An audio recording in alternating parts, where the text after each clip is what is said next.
2 जनवरी 2025 की रात लगभग 8 बजे का समय था जब छत्तीसगढ़ के बस्तर जिले का रहने वाला युकेश चंद्राकर अपने नजदीकी पुलिस स्टेशन जाता है। वहां जाने के बाद वो अपने भाई मुकेश चंद्राकर की एक मिसिंग कंप्लेन दर्ज करवाता है।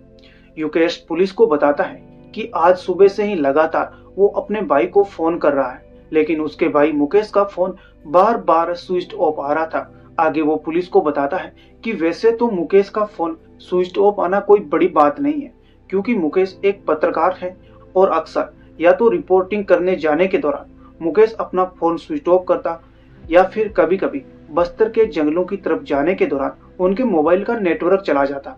आगे युकेश पुलिस को बताता है कि वैसे तो पिछले ही दिन यानी 1 जनवरी को उसकी अपने भाई से मुलाकात हुई थी, इसलिए उसे लगा कि शायद मुकेश अपने दोस्तों के साथ न्यू ईयर सेलिब्रेट करने के लिए कहीं गया हुआ है और यही वजह थी कि फोन के स्विच ऑफ आने के बाद भी उसने उस बात पर इतना ज्यादा गौर नहीं किया। लेकिन जब दिन ज्यादा बढ़ गया और मुकेश का ना फोन ऑन हुआ और ना ही मुकेश घर लौटा तो उसे फिक्र होने लगी, क्योंकि बस्तर एक नक्सली क्षेत्र है और वहां पर कब क्या हो जाए इस बात का डर हमेशा सताता रहता है। वो आगे पुलिस को बताता है कि उसने अपने जान पहचान के लोगों से मुकेश के बारे में फोन पर पूछताछ करनी शुरू की, लेकिन किसी ने भी मुकेश के बारे में कुछ नहीं बताया। युकेश पुलिस को बताता है कि उसका भाई मुकेश चंद्राकर बस्तर जिले में एक जाना पहचाना नाम है और इस वजह से उसे लगा कि शायद किसी न किसी ने तो उसे कहीं देखा होगा, लेकिन मुकेश के बारे में कहीं पर भी कोई खबर नहीं मिल रही थी।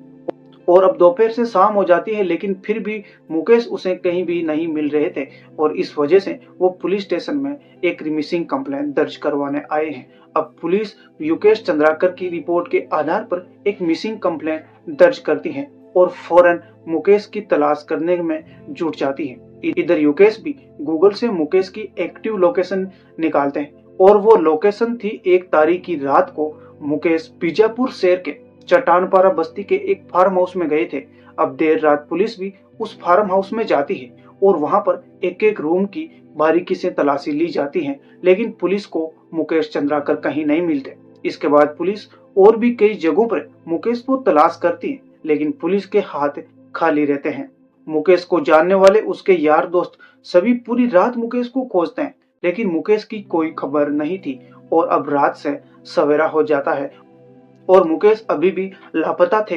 हालांकि इसी दौरान युकेश के दिमाग में बार बार वो फार्म हाउस वाली लोकेशन खटक रही थी, इसलिए युकेश ने अपने पत्रकार साथियों के साथ मिलकर दिन के समय फिर से उसी फार्म हाउस पर जांच पड़ताल करने के लिए पुलिस पर दबाव बनाया और आखिरकार पत्रकारों का एक समूह पुलिस की टीम के साथ उस फार्म हाउस पर जाता है जहां की लोकेशन उन्हें मिली थी। वहां जाने के बाद उन लोगों ने कुछ ऐसा देखा जो रात के समय में वो लोग नहीं देख पाए थे और वो था उस फार्म हाउस का एक सेप्टिक टैंक। फार्म हाउस के उस सेप्टिक टैंक पर स्लैब की ताजा सीमेंट देखकर वहां पर खड़े सभी लोगों को लगा कि कुछ ना कुछ तो गड़बड़ जरूर है।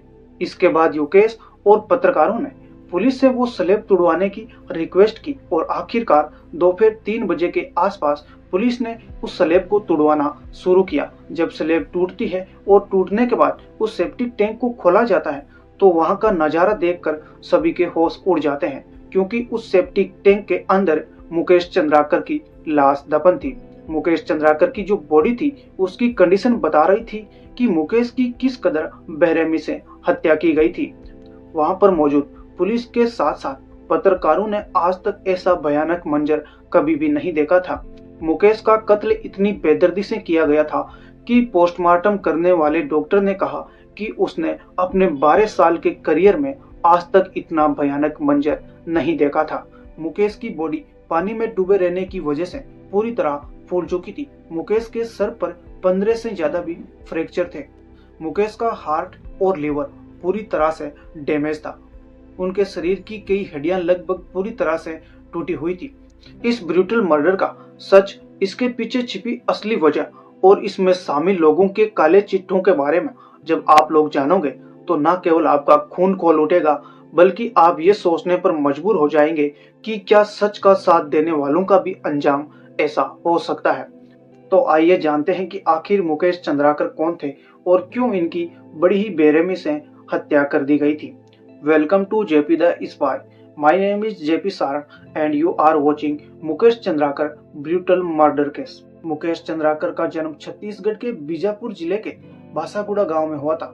मुकेश चंद्राकर की जिंदगी बचपन से ही बड़ी कठिनाइयों से गुजरी थी, क्योंकि मात्र 2 साल की उम्र में ही मुकेश के पिता का देहांत हो जाता है, जिसके बाद परिवार की आर्थिक स्थिति इतनी ज्यादा खराब हो जाती है कि उनके पास दूध खरीदने तक के पैसे नहीं थे। घर चलाने के लिए मुकेश की मां को एक आंगनबाड़ी में काम करना पड़ता है और कम आय होने की वजह से दोनों बच्चों को पालना बहुत ज्यादा कठिन था।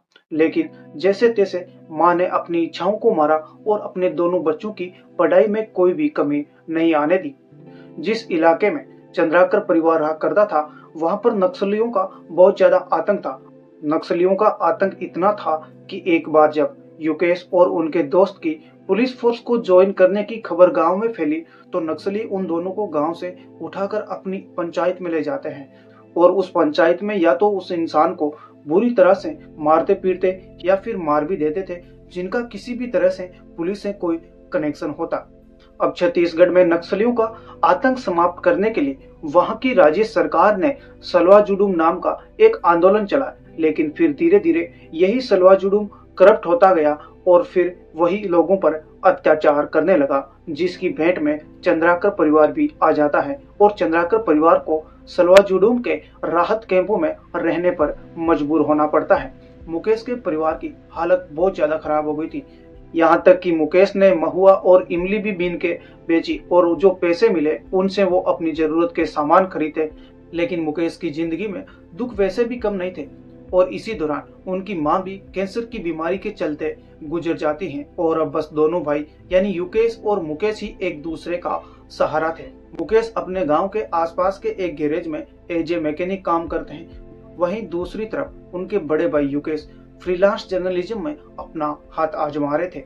अब अपने बड़े भाई युकेश को जर्नलिज्म में अपना करियर बनाते देख मुकेश के दिल में भी इस प्रोफेशन को करने की इच्छा हुई और ये इच्छा धीरे धीरे उनके बड़े भाई के सहयोग से मुकेश का पैशन बनती गई और वक्त बीतता जाता है और मुकेश भी अब लोकल न्यूज मीडिया के साथ साथ न्यूज 18, एनडीटीवी जैसे बड़े चैनलों के लिए एज ए फ्रीलांस जर्नलिस्ट काम करने लगे थे। मुकेश ने बेहद ही कम उम्र में बहुत कुछ देख लिया था, लेकिन मुकेश एक बार कुछ ऐसा करते हैं जो आज तक किसी भी रिपोर्टर ने ऐसा नहीं किया। ये बात है साल 2021 की, जब नक्सलवादियों ने CRPF CoBRA commando Rakeshwar Singh Manhas को कैद कर लिया और वो उनको जान से मारने ही वाले थे, क्योंकि नक्सलवादियों का आतंक इतना था कि वहां की जो पुलिस थी ना, वो भी नक्सलवादियों के इलाके में नहीं जा सकी। वो मुकेश ही थे जिन्होंने अपनी जान की फिक्र किए बिना न केवल वो नक्सलियों के इलाके में गए, बल्कि कोबरा कमांडो राकेश्वर सिंह मैनाज को छुड़ाकर अपने साथ बाइक पर बिठाकर लाते हैं। इसके बाद मुकेश अपने जिले में फैले भ्रष्टाचार और समस्याओं को दुनिया के सामने खुल के लाना चाहते थे। इसके लिए मुकेश ने बस्तर जंक्शन नाम का एक यूट्यूब चैनल बनाया, जिसमें वो अपने जिले की समस्याओं और वहां पर जो भ्रष्टाचार करने वाले लोग थे उन लोगों के बारे में वो अपने चैनल पर खुलकर बताने लगे और इसी वजह से मुकेश को अब आए दिन धमकियां मिलना शुरू हो गई। लेकिन इन धमकियों का मुकेश पर कोई असर नहीं पड़ता और मुकेश अपने अंदाज में सच को दिखाते रहते हैं। लेकिन मुकेश को अंदाजा नहीं था कि सच की तह तक जाते जाते एक दिन वो सिस्टम में बैठे कुछ ऐसे सांपों के बिल में हाथ डालने वाले थे जो खुद उनकी मौत बन जाएगी। और यहीं से मुकेश के जिंदगी का काउंटडाउन शुरू होता है, जब 25 दिसंबर 2024 को छत्तीसगढ़ के प्रोजेक्ट में हुए एक घोटाले के बारे में मुकेश अपनी रिपोर्ट तैयार कर रहे थे। उन्होंने छत्तीसगढ़ एनडीटीवी चैनल के लिए काम करने वाले अपने साथी रिपोर्टर नीलेश के साथ इस बड़े घोटाले को एक्सपोज करना शुरू कर दिया। इस रिपोर्ट में मुकेश ने बताया कि बीजापुर के गंगलम तक बन रही सड़क निर्माण में काफी धांधली हुई है। आगे इस रिपोर्ट में बताया गया कि 52 किलोमीटर लंबी बनने वाली इस सड़क का पहले तो बजट था 56 करोड़, लेकिन कॉन्ट्रैक्टर ने इसे बढ़वाकर 120 करोड़ करवा लिया। निर्माण सामग्री में इतना बड़ा घोटाला किया गया था कि मात्र कुछ ही दिनों में 1 किलोमीटर की सड़क में 30 से 35 गड्ढे बन गए थे। रोड अभी तक बनकर पूरी तरह तैयार भी नहीं हुई थी कि उखड़ना शुरू हो गई और इस रोड को बनाने के लिए जो सामग्री थी उसकी क्वालिटी इतनी बदतर थी कि कोई चाहे तो हाथ से ही इस रोड को उखाड़ दे। मुकेश ने इस रिपोर्ट को महज एक रिपोर्ट ही नहीं रहने दिया, बल्कि इसे एक मुहिम, एक आंदोलन की तरह चलाया और इस मुहिम का असर भी पड़ा। मुकेश की गूंज दूर तक फैली और जैसे ये रिपोर्ट पब्लिक होती है, वैसे ही छत्तीसगढ़ सरकार ने इस घोटाले की जांच करने के लिए एक जांच कमेटी गठित कर दी और इस रिपोर्ट के आधार पर उस प्रोजेक्ट पर जांच बिठा दी। इस 52 किलोमीटर लंबी बनने वाली रोड का कॉन्ट्रैक्टर कोई और नहीं बल्कि सुरेश चंद्राकर था, जो मुकेश चंद्राकर का चचेरा भाई था। सुरेश चंद्राकर पहले एक पुलिस अधिकारी के घर पर रसोइया हुआ करता था, लेकिन सुरेश किसी तरह जुगाड़ पानी करके एक कॉन्ट्रैक्ट बनता है और आज वो करोड़ों का घोटाला कर रहा था। यही नहीं, साल 2021 में सुरेश ने अपनी शादी में लगभग 10 करोड़ से भी ज्यादा खर्च किए थे और उसने अपनी शादी में बड़े लेवल के लोगों तक को भी बुला रखा था। अब सुरेश का रोड बनाने का जो घोटाला था वो सबके सामने आ चुका था। अब चूंकि मुकेश सुरेश का चचेरा भाई था, इसलिए सुरेश का सबसे ज्यादा खून मुकेश पर ही उबल रहा था। सुरेश चंद्राकर पहले तो इस मामले को हर तरह से दबाने की कोशिश करता है। इसके साथ ही वो न्यूज़पेपर्स में अपनी अच्छी छवि के कुछ आर्टिकल भी छपवाता है, लेकिन उसकी ये सारी कोशिशें नाकाम रहती हैं, क्योंकि उसका सामना एक सच्चे और निडर पत्रकार से होने वाला था और मुकेश के आगे सुरेश की एक भी नहीं चली, क्योंकि सुरेश के लिए मुकेश के ईमान को खरीदना बिल्कुल नामुमकिन था। और अब यहीं से सुरेश के खूनी खेल का आगाज होता है। सुरेश चंद्राकर अपने भाई दिनेश और रितेश के साथ मिलकर मुकेश को जान से मारने की साजिश रचता है और 31 दिसंबर 2024 को नए साल का जश्न मनाने के बहाने वो मुकेश को कॉल करके अपने फार्म हाउस पर बुलाते हैं, लेकिन मुकेश अपने काम में बिजी होने के चलते वहां नहीं जा पाता है। और अगले दिन यानी 1 जनवरी 2025 को रितेश एक बार फिर से मुकेश को अपने फार्म हाउस पर खाना खाने के बहाने बुलाता है। देर रात जब मुकेश उस फार्म हाउस में पहुंचता है तो वहां पर सुरेश चंद्राकर का भाई रितेश चंद्राकर और उस फार्म हाउस का सुपरवाइजर महेंद्र रामटेके वहां पर मौजूद थे। लेकिन मुकेश को इस वक्त बिल्कुल भी अंदाजा नहीं था कि अगले पल उसके साथ क्या होने वाला था, क्योंकि बात करते करते अचानक दोनों ने मुकेश पर हमला कर दिया। मुकेश ने भी उनसे लड़ने की बहुत कोशिश की। इसमें मुकेश का एक हाथ टूट जाता है, लेकिन रितेश और महेंद्र रामटेके मुकेश पर भारी पड़ते हैं और एक आयरन रोड से मुकेश पर लगभग 15 बार वार करके मुकेश चंद्राकर को मौत के घाट उतार दिया जाता है। लेकिन दोस्तों जरा सोचिए, मुकेश को मौत के घाट उतारने वाले कोई और नहीं बल्कि उसके अपने ही भाई थे, जिनकी खुशियों में मुकेश चंद्राकर हमेशा शामिल रहता था। यह सब कुछ एक प्री प्लान मर्डर था, इसीलिए तो सुरेश चंद्राकर वहां पर नहीं आया, लेकिन ये सब कुछ सुरेश के इशारे पर ही किया गया था। हत्या करने के बाद सुरेश का भाई दिनेश चंद्राकर वहां आता है और फिर मुकेश की लाश को वहां पर बने एक सेप्टिक टैंक में डलवा दिया जाता है। मुकेश की लाश को ठिकाने लगाने के बाद दिनेश, रितेश और महेंद्र रामटेके वो दोनों सुरेश के पास जगदलपुर में पहुंच जाते हैं, जहां सुरेश अपने भाई दिनेश को वापस फार्म हाउस जाकर उस सेप्टिक टैंक पर सीमेंट से स्लैब की ढलाई करवाने के लिए कहता है, ताकि ना बदबू बाहर आए और ना ही किसी को मुकेश की लाश का पता चल पाए। इसीलिए 2 तारीख को दिनेश वापस उस फार्म हाउस जाता है और उस सेप्टिक टैंक पर सीमेंट से स्लैब की ढलवाई करवा देता है। सुरेश जानता था कि मुकेश के गायब होने के बाद पुलिस का पहला शक उसी पर जाएगा और पुलिस उसे ढूंढने लगेगी। इसलिए सुरेश ने अपने थार की गाड़ी की नंबर प्लेट चेंज कर रितेश को दिल्ली जाने के लिए रायपुर भेज दिया, क्योंकि रितेश अक्सर दिल्ली आता जाता रहता था, जिसकी वजह से किसी को भी ये नहीं लगेगा कि रितेश भागकर दिल्ली गया था। दिनेश और सुपरवाइजर महेंद्र रामटेके वहीं बीजापुर में रुकते हैं और सुरेश बड़ी ही चालाकी से हॉस्पिटल में एडमिट अपने एक दोस्त से मिलने के लिए हैदराबाद निकल जाता है। लेकिन हैदराबाद जाने से पहले वह अपने लिए एक गवाह तैयार करता है। सुरेश जानबूझकर जगदलपुर में अपने एक दोस्त को फोन कर बताता है कि वह हॉस्पिटल में एडमिट अपने एक दोस्त से मिलने के लिए जा रहा है, अगर वो चलना चाहे तो साथ चल सकता है। सुरेश ने यह सारा ड्रामा इसलिए किया ताकि पुलिस जब इंक्वायरी करे तो पुलिस को ऐसा लगे कि सुरेश वाकई में अपने दोस्त से मिलने के लिए हैदराबाद गया है, न कि वो भागकर हैदराबाद गया है।